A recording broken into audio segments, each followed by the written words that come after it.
Welcome to New Life Live with host and founder of New Life Ministries, Stephen Arterburn. For 35 years, New Life has been transforming lives one at a time thanks to the giving hearts of you, our listeners. Our goal is to provide you with wisdom from God's Word to give you hope and help in life's hardest places. If you have a question you'd like to ask today, our phone lines are open. Call 1-800-229-3000. That number again is 1-800-229-3000. Now here's Steve.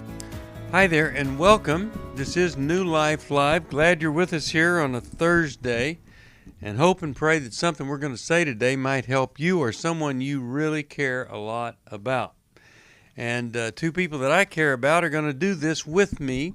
Marc Cameron. Marc is a wonderful therapist who has the benefit of an English or British accent, and it does make you sound so much smarter than the rest of us. Then you are smarter than the rest of us, so you've got a double whammy there. And then the other person that we all respect and admire, J.J. West. J.J., welcome. Thank you for being here with us. Thanks, Steve. Great to be on. And J.J. has taken over doing the Every Man's Battle material, and people, our therapists that have been part of that, love what he's doing. The results are amazing. And then he's also doing what Mylan used to do in the Intimacy and Marriage workshop. And boy, is that ever powerful. So we're thrilled at who you are, JJ, and what you're doing. All right. Now, I'm going to ask you a really tough question, both of you. Whoever gets it right, I will give you a $5 Starbucks. No more than that, because we're really having we don't have a lot of finances here. Anyway, so people are always saying, well, it's shame that keeps you in the deal. Why? Why wouldn't shame inspire you to get out of whatever you're doing that's destructive? What and how does shame impact people that don't get better? Well, I think we get stuck with shame. Shame, keeps us powerless. Shame is a belief that we hold about ourselves, a negative belief that we hold about ourselves, that we're not good enough, that we can't do it. And so we all have insecurities here. And so, we need to learn how to pick. Do we pick the pain of staying the same, staying stuck in our insecure patterns, or do we pick the pain of growth? And the nature of growth is discomfort. And so learning how to recognize those messages that we've told ourselves from the experiences that we've had is key to helping us being able to break out of them. Yeah, very good. How would you answer that, JJ? That's a tough act to follow there, but I'll try. So Okay. One of the main things that shame tells me to do is to withdraw or hide from God, from myself, and from others. Yeah. And if I'm hiding from God, myself, and from others, I can't get healing. I can't move forward. I can't change. So when I face the pain of being vulnerable, of being real, and connecting with my own heart, what's really going on, with God and with a healing community, I can actually have a pain that leads to growth and change instead of this pain of shame that causes me to hide, retreat, and stay stuck. Very, very good. Now, I have an idea about shame, and you have my permission to say no. But I think you do something shameful, and then rather than just say, oh, I need to change, I ought to do something about that, you spread that shame to every area of your life, to other people, and it's the spread beyond the one thing. One time my son couldn't fix his computer, and he says, I'm just not good enough. And I said, wait a second, you're 14 years old. You're not smart enough to fix the computer, but look at your test scores and your grades. So we can really distort the truth about ourselves by spreading one horrible thing into everything versus let's use everything else we've got to go in and recover from that mistake or pattern that we have. We'll be back after this. My girlfriends and I have been searching for so long to try to find an event to attend. Lumina is a new women's conference designed to inspire your faith so you can lead and live confidently from God's Word. It was nice to come here and just realign myself with who God says He is in my life. The Lumina Conference is a 2-day experience. 1 full day of worship and teaching in Museum of the Bible's World Stage Theater, and a half-day guided tour through Museum of the Bible. You are literally immersed in the Word of God. You can walk through the Old Testament. You can walk through the New Testament. Lumina is for women of all generations, cultures, and denominations. It's a great place to gather with women from your church and community. If you want some fellowship and you want to be strengthened, this is the place you want to be. This year's Lumina Conference is October 27th and 28th in Washington, D.C. It was absolutely life-changing. For more information, go to luminawomen.org.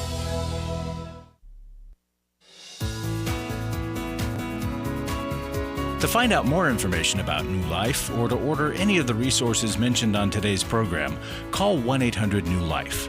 Now back to New Life Live. We're back, and we're going to go to Dallas, Texas. KWRD. Marta has called us, and we're really glad that she did. Marta, welcome to New Life Live. How you doing? Fine, thank you. Good. What's going on? Well, I just wanted to comment for the encouragement for the parents who've been guilty of enabling their drug-addicted or whatever addicted children. I went through that from the time my daughter was 13 till she was 40. Whoa. And it was hard, and until one of the recovery centers she actually went to, I'd never even heard the term enabling. I just thought, she was coming back to me half dead. I'd get her nurse back to help, and she'd leave me to do it again. I had no idea I was the problem, too, keeping on enabling her. And so finally just learned that, I'm just have to be mean, and like the tough love, like James Dobson's book, Yeah. You just have to keep saying no, no, no, no, no, and not bend or waver no matter how much they beg, cry, or plead, So she ended up homeless. She ended up in angel houses. She ended up staying from friends to friends till nobody would take her anymore. And then she stayed with my sister for a while before she died of breast cancer. And that didn't work for her either because Jan was a lot more strict than I ever was. And it was a whole big long process over all those years. I even raised her a son, my grandson, at the time he was 3 days old right out of the hospital because she was just incapable with her extreme drug addiction. I'm talking everything from heroin to crystal meth to cocaine, you name it. She was on it. And she wasn't an alcoholic. I do have alcoholics in my family, but she was a total drug addict. And she finally ended up, and I called it a drug compound, living in a bunch of trailer homes with people, and saw how crazy they were on crystal meth and just obnoxious and thinking they were smart and just doing stupid things. And she asked me one day, just a couple of years ago, did I look like that and sound like that? I said, yes, you did. Oh, wow. Yes, you did. And what turned the tide for her? How did she get better? I just quit helping her completely, and she just started digressing and hitting bottom over and over. And just finally, through many, many prayers for everybody I ever knew praying for her, I'd given up on the prayers. I just thought it's not working. She's never going to listen to me, but it was because of me not doing what I was supposed to do is just to cut her off from enabling her. But she just finally got a look at those people, how crazy they were acting, and it was just like a revelation from God. That's how my dad quit drinking. He saw people drinking and smoking and gambling and acting like idiots, and he's just like God. He said God gave him a revelation and a vision of that's what he looked like. Just opened his eyes, and that's what she did. And she can't stand it, and thank God she didn't want to ever go back to all that hard stuff. So what's your message for parents of kids like yours? What did you want to tell them that you've learned from all of them? Do not enable them, no matter how much they beg, cry, or plead. Just say, no, no, no, not coming back in the house, not going to help you financially. You need to get a job, get some help, do something on your own. And they do it. Okay. They have nowhere else to call and nobody else to help them. They're cut off completely. Then it forces them to take ownership themselves for what they've been doing. Excellent.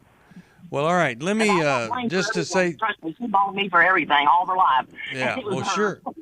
Well. I'm going to send you a copy of the Bible my wife did all the commentary for.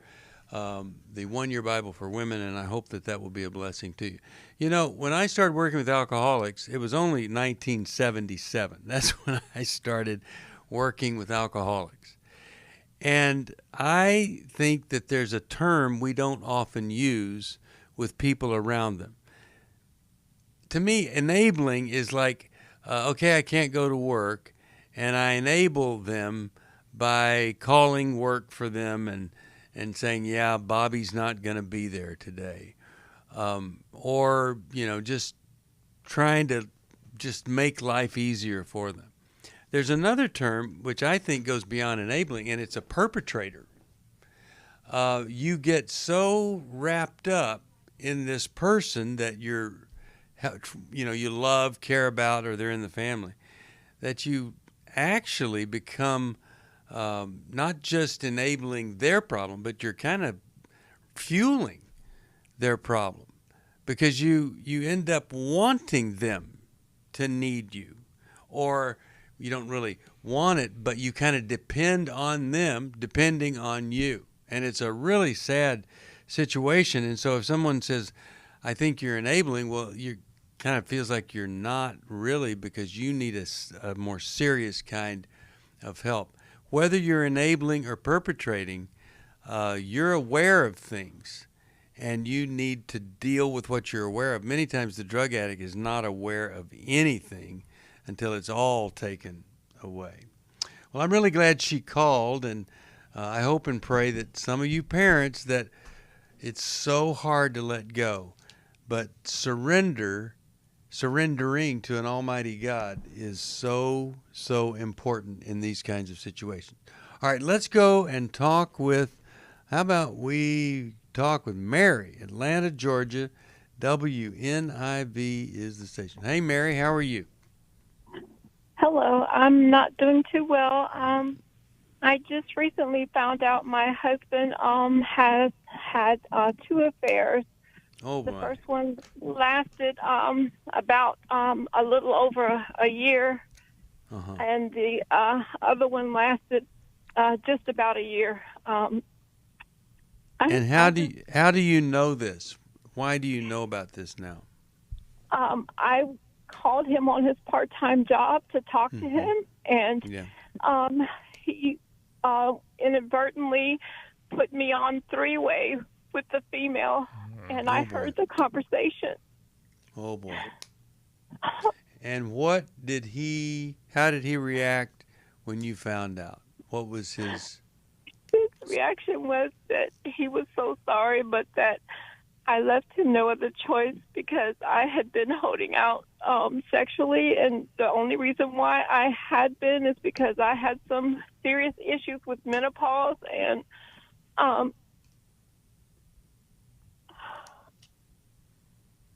so it was all your fault, is what he's saying. It's all my fault, yes. Yeah. So what's the question for us, and how can we help? I don't know how to trust, or where I begin, or I just don't know. And he said that he was sorry, and that he was, he said he asked God for forgiveness and asked me for forgiveness, and eventually I did forgive him. I'm just having a hard time trusting, because even after all of that, I called him, saying all kind of lewd things to females online, and I just. So, okay. So, just one last question, then I'm going to go to JJ and see what he has to say, and then Mark. But, so, are you still with him? I am. And are you sexually intimate with him? Not right now. Okay. I can't bring myself well, to right it now. wouldn't be safe. It wouldn't be safe, because you don't know what he's doing. You've caught him doing some things, but he might be sleeping with other women, prostitutes, whatever. And so protecting yourself is not a bad thing. He obviously is really a problem, and there's so much help available for him. JJ, what are you thinking here? Mary, first, I want to just say I'm so sorry that you're going through this. It's so painful. You mentioned that you're having trouble trusting, and rightly so. You shouldn't be trusting him right now because he's proven himself to be untrustworthy. So he needs to rebuild trust with you in order for you to trust him again. That doesn't just come from him saying, hey, I'm sorry, and now please trust me again. There has to be some action on his part that indicates not only his godly sorrow, which leads to repentance. So he needs to indicate that by action, by change, not just change in behavior, that's important, but also change in the way that he's thinking about this whole thing. Okay. Him continuing to reach out to other women, him blaming you for his infidelity are all indications that he's not yet repentant. He's not yet changed the way that he interacts. And so right now, it's actually appropriate for you to not trust him because he's not behaving in a trustworthy manner. Now, he could do some work. He could get involved in individual and or couples counseling. He could go to a thing like Every Man's Battle workshop. He could get books that would help him understand why he's done what he's done. But until he starts doing those things and doing them consistently for a while, there really is no reason for you to trust him. That doesn't mean that you can't relate to him. That doesn't mean you can't talk to him. That doesn't mean you can't love him. But right now you shouldn't trust him because he's not proven himself to be trustworthy. Okay. And I honest, go ahead, Mary. I don't trust him. I understand that.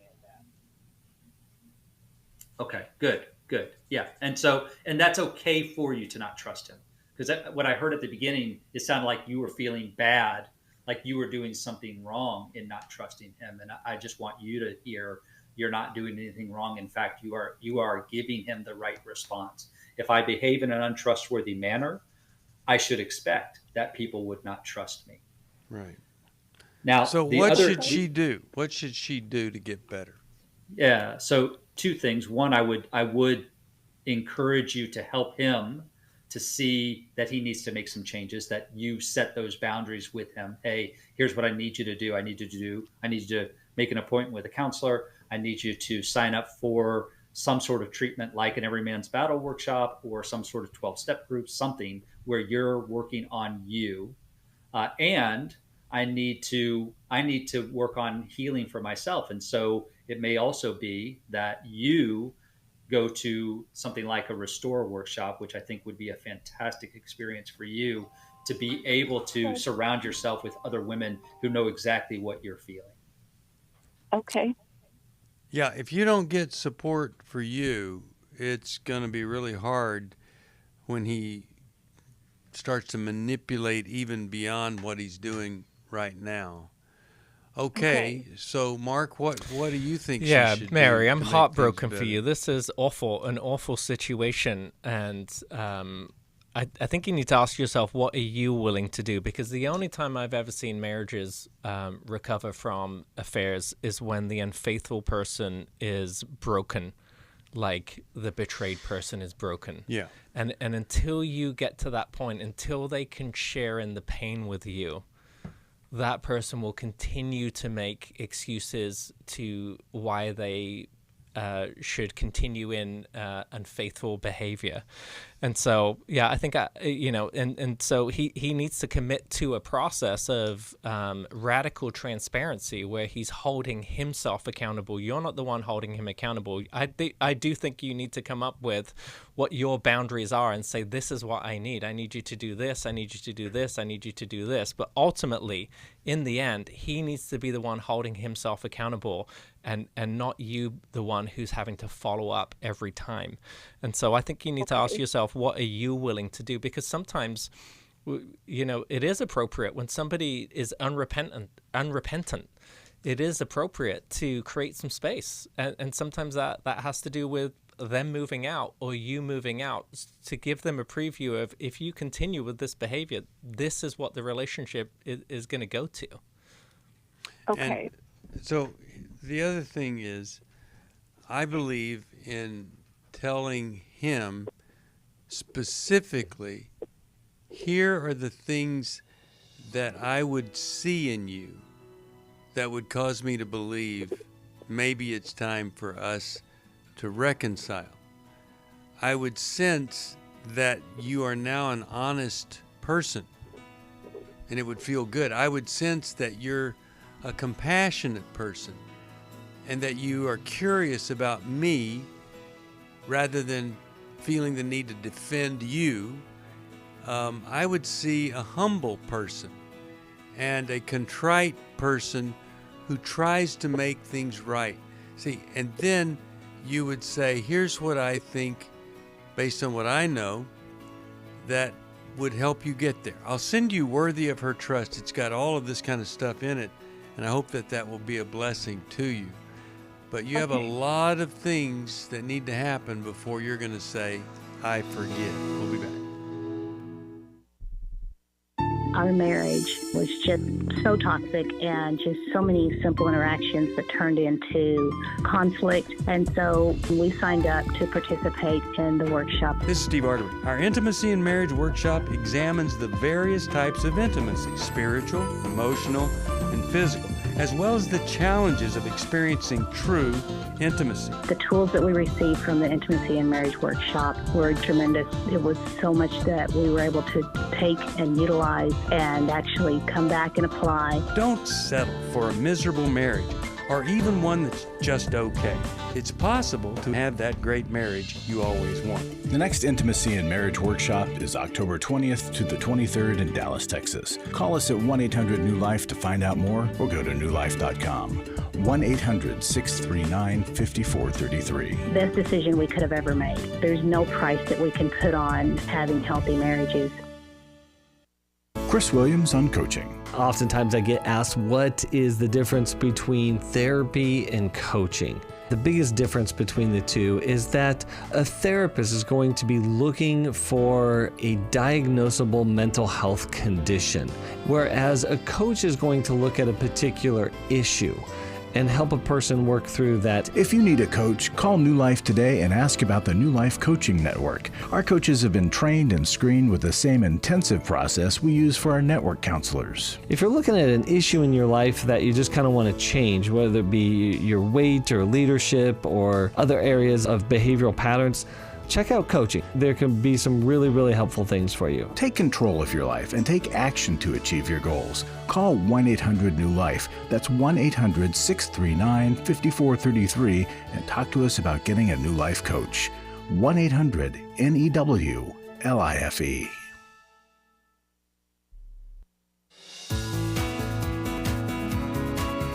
We'd love to hear from you. If you have a question or a comment, call toll-free 1-800-229-3000.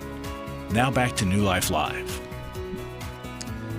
We are back, and hope and pray that we're saying things to others that apply to you. And this book, Worthy of Her Trust, it really is a great book for you to kind of understand from an objective perspective what is unrealistic, what's realistic, and why forgiveness isn't the same as reconciliation. You know, you want to forgive because that sets you free, but that doesn't mean you have to reconcile with somebody that's not repentant, which is what we've been talking about here.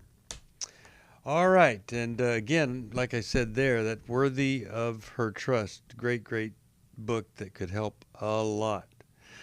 All right, let's go to Jackie. Now, Jackie's calling from Concord, New Hampshire, and she listens on the internet, proving that the internet is not all bad. And so we're grateful that you listen on the internet. And so, hi, tell us what is going on in your life today. Yeah, well, thank you guys. You every day are such a blessing to some. Well, I don't know why all of a sudden she just went away there, but I did like what she went away on, saying we were a blessing. Her little button there's still in place, but can't hear her. I'll tell you what, maybe we should just come back to her after we go to another call here. Okay, how about we go here? I'm going to put her there. Okay, good. And then let's go to Barbara. New Carrollton, something must be Texas. W-A-V. No, I'm sorry. It must be Virginia or someplace like that. Where is New Carrollton, Barbara? Maryland. Maryland. Okay, it's Virginia, Maryland, same thing. All right. So, Barbara, what's going on in your life, and how could we help you? We really do want to. You always make me laugh, Steve, when I don't want to. Same with me. I make myself laugh when I don't want to either. So we're even. Anyway, I'm calling, and I need to laugh because it's either laughing or crying. My daughter experienced a trauma in February that left her having panic attacks, and I don't recognize her sometimes. She's very paranoid. She accuses everybody of whatever. She just called me asking me to come over because she wanted to report her computer and her iPad missing. She said she put it someplace and she was away for the weekend and she came back and now she's looking for it and she cannot find them. And so she wants to fill out a police report. She has done, like, she came to my house overnight, and then she leaves, and then she can't find her keys. She can't find this. She can't find that. She doesn't know where she left them. And then she says, okay, maybe at your house. She comes back. The keys were in a box that I took the vacuum cleaner out of. Her papers were this place, something else. It's like she hides them. I don't know how to help her. I don't know what to do. Now, it could be a lot of different things, and we want to explore that. But you are describing some of the things that are common in my life because I have one of the few terminal cases of ADHD. I mean, I am really. And so does she. Okay. So does she, but this goes way beyond that. Yeah. So you mix a little ADHD and paranoia, and boy, you can have a mess. Let's just go right to you, Mark, and then to you, JJ, about what you think or maybe what you need to ask to help. Yeah. And I want to help Barbara. Barbara, you said that your daughter had some trauma recently that happened. Can you tell us a little bit about what happened? I don't know all the details. It was related to her job. Something, she's been having some difficulties, and something related to, she saw something on the computer where she said she saw herself, somebody message in the computer. She saw herself on that message. And I mean, she was in such a panic that I couldn't calm her down. I had to call 911. And then that whole experience was horrible. So I spent the next 2 days in the emergency rooms and at the hospital with her. And was that the start of it, Barbara? Was that the first time she'd had a panic attack, or does this go back beyond that? That's the first time I know that she's had a panic attack. She does have anxiety. She has been an anxious person and, on medications for that and so on, and depression. And so, but I've never seen her act like that, where she was totally panic and screaming. And, I'm hearing some delusions too, where maybe this told her, or she heard something on the radio that she ties to her. And so her behavior is just really off. I was even looking at schizophrenia. and Okay. looking at the symptoms. Going to give you some help right after this. We'll be back. We all face days where life throws us a curveball and our routines or plans get disrupted. Things we wanted to do are forced to take a backseat to the unexpected demands of the day. If you normally listen to New Life Live on a radio station, well, you might not be able to that day.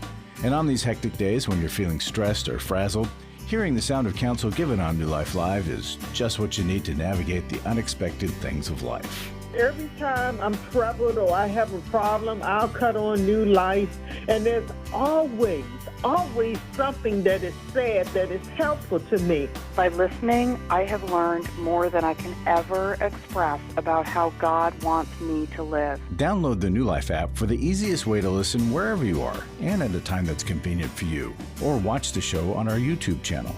You can even subscribe to our podcast from your favorite podcast provider. You never have to miss a day of New Life. Wherever you are, we are.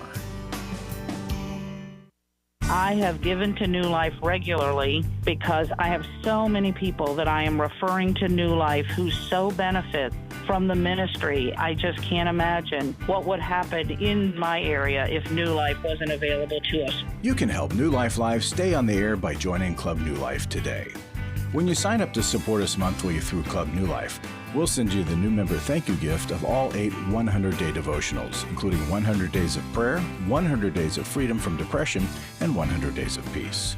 There are also ongoing benefits like the monthly Club New Life CD or download, access to the Club New Life video library, quarterly resources, free shipping on purchased resources, discounts on workshops, and quarterly online meetings with Steve. Call 1-800-NEW-LIFE. Support Club New Life, and together we can help hurting people find help and hope in life's hardest places. Call 1-800-639-5433 to join Club New Life today.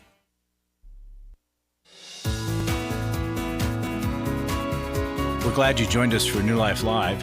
To be a part of the program, call 1-800-229-3000. Now back to New Life Live.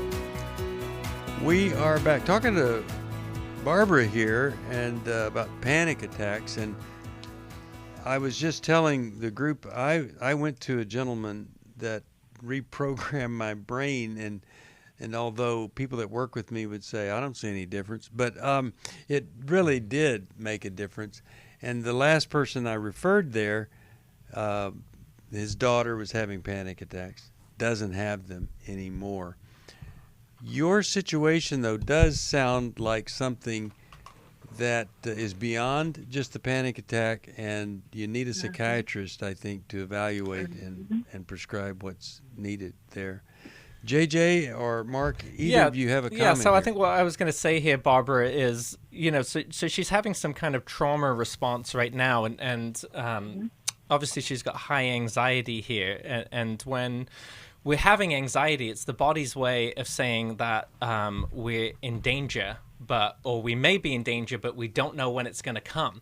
Mm-hmm. So then we stay in this state of hypervigilance, where anything could be a danger and anything could be a threat to us. And so, that messes with, she may have ADD, but that also mimics, when we have high anxiety, it mimics a lot of those same symptoms here. And so she's stuck in fight or flight.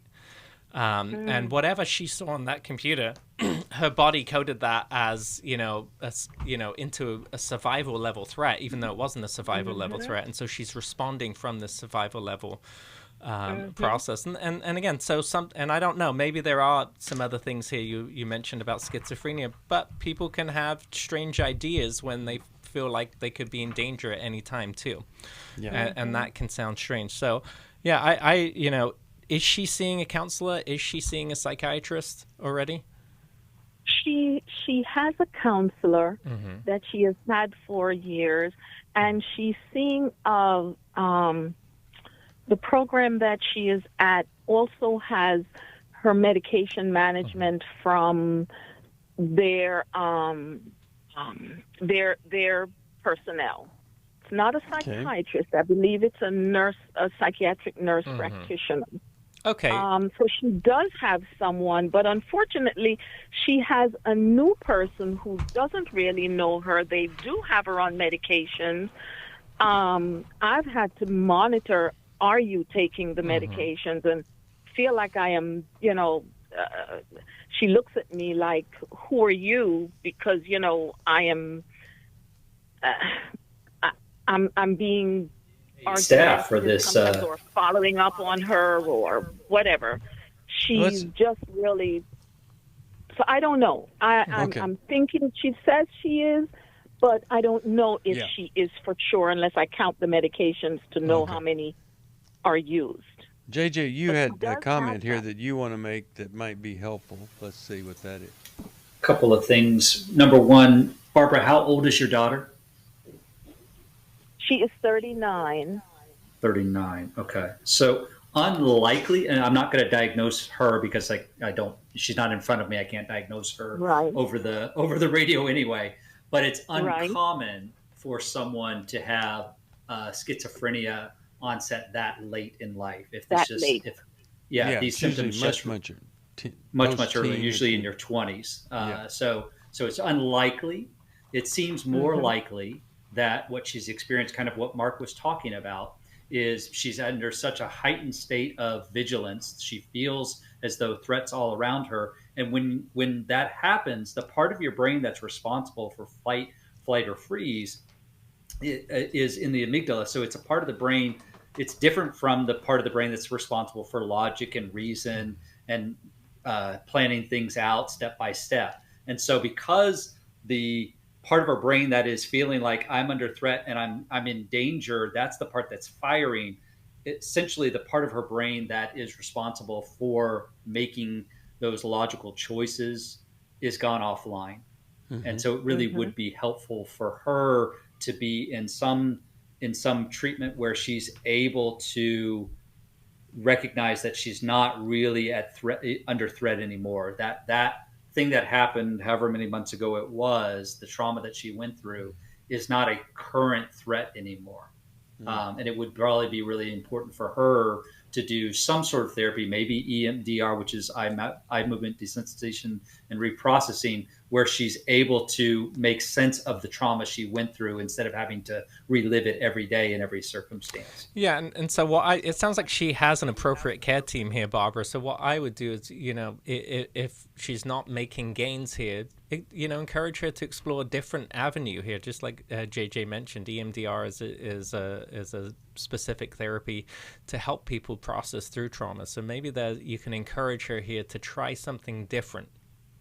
A trauma specialist. Team? Correct. Barbara, you may not know the answer to this, but is her care team seeing some of these same changes in her behavior that you're seeing? Yes, her therapist is seeing that behavior. And when a couple of weeks ago, I ended up taking her to the emergency room. I did call her therapist and told her therapist in front of her, because since this panic attack, she has given permission for the therapist to speak to me freely. And so in front of the therapist, I told her what was going on. And at the time when I spoke to her therapist, the behavior had progressed where she was just looking at me and staring at me. You speak to her, she was not responding. She wasn't eating for like 3 days. The third day I said, no, I can't, I'm not going to let this go any further.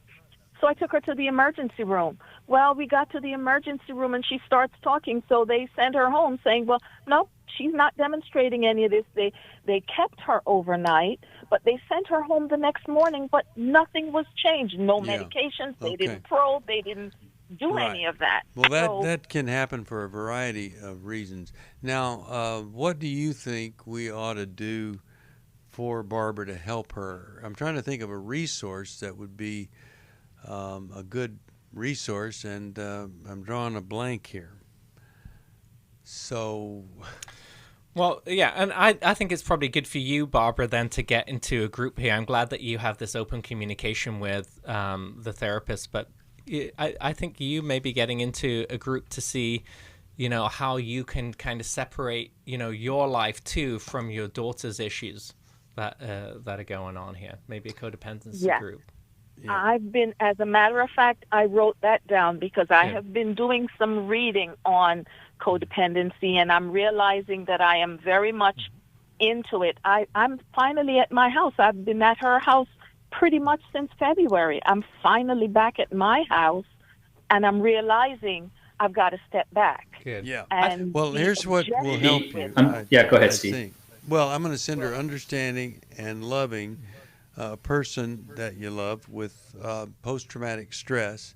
I think that could be helpful to you, and I hope it will be. And either any other resource you guys can think of. I think Take Your Life Back would be a good book, too. Okay. We'll do that. They hate it when I give 2 books away because I'm so much more generous than they are. Anyway, Larry's in the studio, and Larry, how are you? Good, thank you, Steve. What do you have for us today? Well, I've got a testimony that brags on a radio show. Too often, I think we focus on the workshops, but this radio program is really powerful. And this lady wrote in and said, I listen to New Life every morning on my way to work. It's become a part of my morning ritual. The moment I turn the broadcast on, my anxiety about the day starts to fade away as I lean into God's Word through the wisdom of Steve, Sherry, Becky, Chris, and whoever else is on that day to apply the gospel to everyday human experience. A couple years ago, I made a plan to end my life, but I was able to receive therapy that surely changed and saved my life. New Life continues to help me keep close to God's Word and His intention for my life. I wish we realized, we don't get a chance often to realize what effect we have on other people. And that's true for this radio program. It changes lives, it touches life. The Holy Spirit works through the airwaves. People see things differently, they act differently. And it's because of how you guys on radio do what you do. You accept, you love, you're not judging, and it's a great thing. So folks, that's why we come to you and ask for support, because we love what this radio program does. We love how the Holy Spirit and God is touching and honoring New Life. But it's kind of a crude awakening. It takes money to keep it going. And so we need your help, however you can give it. We sure do. 1-800-NEW-LIFE. And if you give any kind of gift, we'll send you this understanding and loving your child in a screen-saturated world. Alice Benton and I put that together, and rave reviews on this book. Not everyone gets those. And we're really excited about the response and the reaction to that book. You can send us any amount. We'll send the book to you. For most of my life, I've been dealing with an opiate addiction. Why is opioid addiction quickly becoming one of our nation's biggest killers? Maybe it's because it isn't only those who are addicted who are in denial. We did what I see so many parents do, is it can't be an addiction. There's something medically wrong. It's impossible to solve a problem when you don't know what you're up against, and families will try to find any explanation except the one that will put them on the right path. Alcoholism and drug addiction is a family disease. It doesn't affect just the individual. If someone you love is abusing painkillers, know what you're up against. It's time to admit its addiction and seek treatment. Call us today at 1-800-NEW-LIFE. We have partner treatment centers around the country. Call 1-800-639-5433 or visit us online at newlife.com. We just made a decision. We will do whatever it takes. 1-800-NEW-LIFE. Hi, this is Steve Arterburn, and for over 34 years, New Life has been the most trusted name in Christian counseling. Your ministry has saved my life. If you struggle with emotional hurt, family, or marriage problems, the pit of depression, or the pain of addictions, we can help. I'm down 100 pounds now from what I was. Our treatment programs provide clinically appropriate solutions from licensed professionals, all in a biblical framework. I have had problems with alcohol. I think God has ordained this place to be His. You don't have to be a prisoner of your pain. Help is available at 1-800-NEW-LIFE. She tells me that I'm a new man, and I feel like a new man. It worked for me, and it can work for them too. This time it is different. If you're ready to take the first step towards genuine spiritual and emotional healing, call us today, 1-800-NEW-LIFE. God can open the door to a better tomorrow. Call 1-800-639-5433.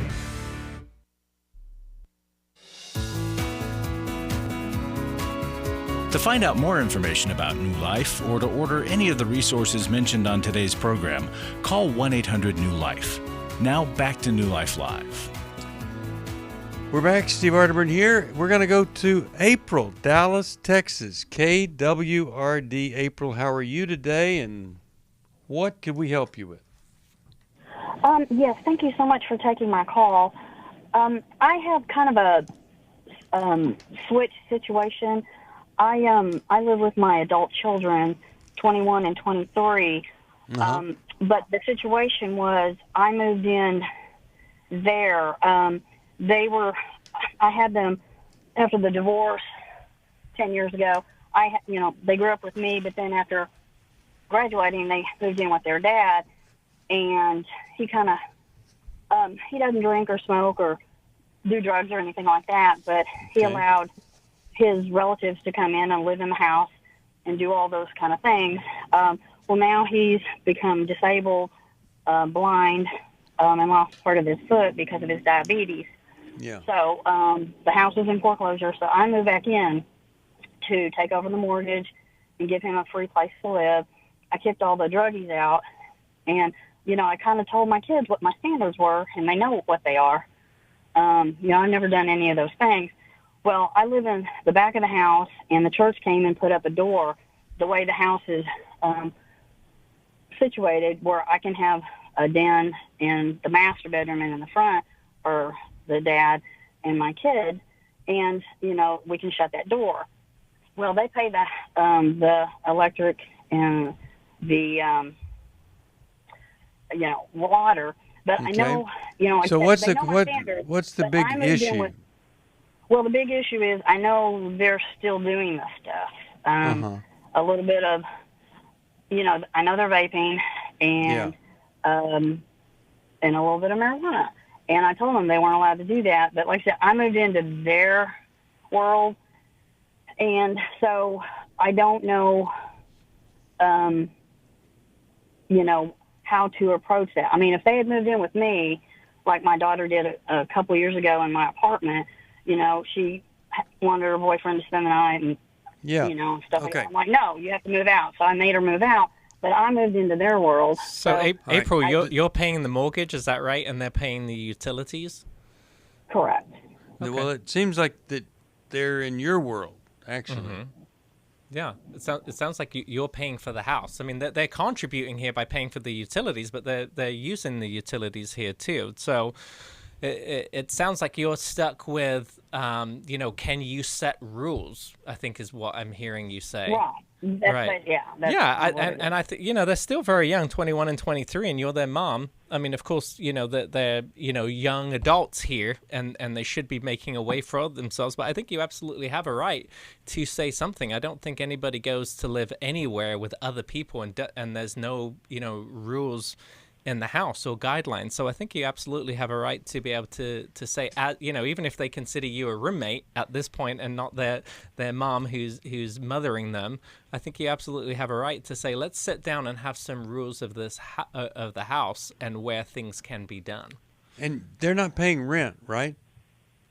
Well, they call it rent because it was a certain amount, but I use it to pay because the electric and the water is like $400, so they pay. I just take their money. And we called it rent, when we started. They were going to pay a certain amount, and then I used that to do the. But they're saying, well, we pay rent, so it shouldn't matter what we do. You might want to clarify at some point that anywhere. What's that, JJ? I said that's not true anywhere. If you go rent a place anywhere in the country, right, the rental agency has rules of what you can and cannot do in their property that you are renting from them. Right. You might not be able to have a pet. Right. You might not be able to have a pet. You might You certainly aren't going to be able to have illegal drugs on the premises. You're not going to be able to paint whatever you want, wherever you want. You're not allowed to park wherever you want. You're not allowed to make noise that disturbs your neighbors. There's all kinds of rules that you follow that you agree to when you sign your rental agreement. And the reason JJ's... I'm just so afraid that my daughter will go live with her cousins who it's a free-for-all over there, even harder drugs and stuff. And she's threatened to walk and go, I have other places to live. And okay, well, if you're not I'm living in fear of that. But if you're not willing to do anything because you don't want them to move in with the other people, what is the question for us? Well, I just thought maybe I didn't have a right because I moved into their. Well, you do here, April. They moved in with me, but it's not like they signed anything, and they're trying to convince you don't have the ability to tell them what to do, and they're using their utility payment to convince you that's rent, and it's not rent. It's a utility payment for $400, which is nothing. But so I think for you, though, April, it's living in fear, right? We had a caller at the top of the show who talked about that. From 13, I think, to 40, she continually rescued her daughter until she realized that she just needed to step back. And unfortunately, as you step back, your daughter may go live somewhere else. She's old enough to do that, and she may fall into harder drugs. And it's totally unfortunate. But if you continue to live in fear, you still remain part of the enabling cycle here. And unfortunately, people have to find rock bottom oftentimes before they come back to you and say, it was so much better living with you. There was safety, there was security, right? And then you have this kind of reset where you say, okay, I love you. And if you can commit to these rules, then you can come back to the safety of the home. Very good. JJ. And to add to that point that Mark said, they have to hit rock bottom, but rock bottom is whatever I choose rock bottom to be, right? So some people will hit that rock bottom and they'll bounce back up to healthy living. Some people skip on that rock bottom a few times before they recognize, I don't want to live here. And so you don't want to rescue too quickly. Just like Mark said, you lay out, this is what it would look like for you to come back. These are the boundaries that we would agree together to live by. And I think that's the challenge here, is that there wasn't an explicit, here are the boundaries that we're all going to live by if we're going to live together. Yeah. And the kids are no different than other kids. Many times it's the removal of a luxury, a low payment situation. When they're removed from that, then reality hits them. But just the fact that JJ was trying to convince you, and I was trying to convince you it isn't rent, they were trying to convince you, hey, don't tell us what to do. We pay rent here. So I'm sorry that they're trying to manipulate you in this way. But I would challenge you to get involved in a codependency group that could help you see what's really happening here. And it's really sad that they don't respect you more than they could. So I'll send you a copy of Healing is a Choice. I hope that will be helpful to you. And I want to say this to everybody that's listening. We love helping people. I used to say we love hurting people, but it didn't come across the way I meant it. So we love people that hurt, and we want to help you. We are fellow strugglers with you. Call us. Let us see what resource might be best for you. But we have some of the best. JJ is one of those people that we just can't believe how great he does at both Every Man's Battle and Intimacy in Marriage.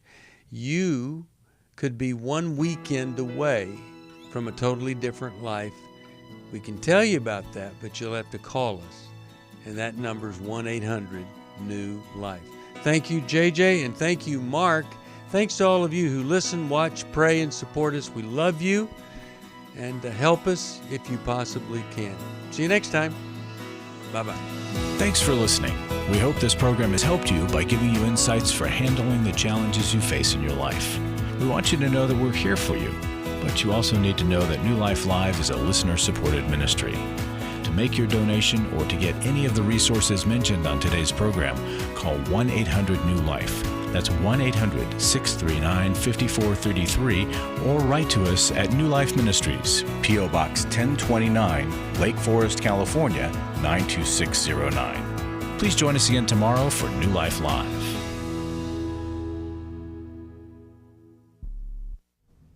Hi, thank you for watching New Life Live. You know, New Life Live is a Christian counseling program where we deal with the hard questions about life, relationships, kids, free choice, freedom of will, whatever.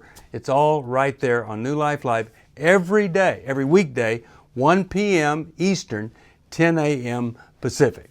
If you want to call into the live broadcast, you can find the schedule on newlife.com or click the social media link right below. You can see every episode of New Life Live on the New Life YouTube channel. Watch it with a friend, watch it later. Be sure to subscribe and hit that bell so you'll never miss another episode. So if you want to listen on the go, download the app. The link is right below. And I hope if you need some information, if you want to get some help, you'll call us at 1-800-NEW-LIFE. And I'll see you next time.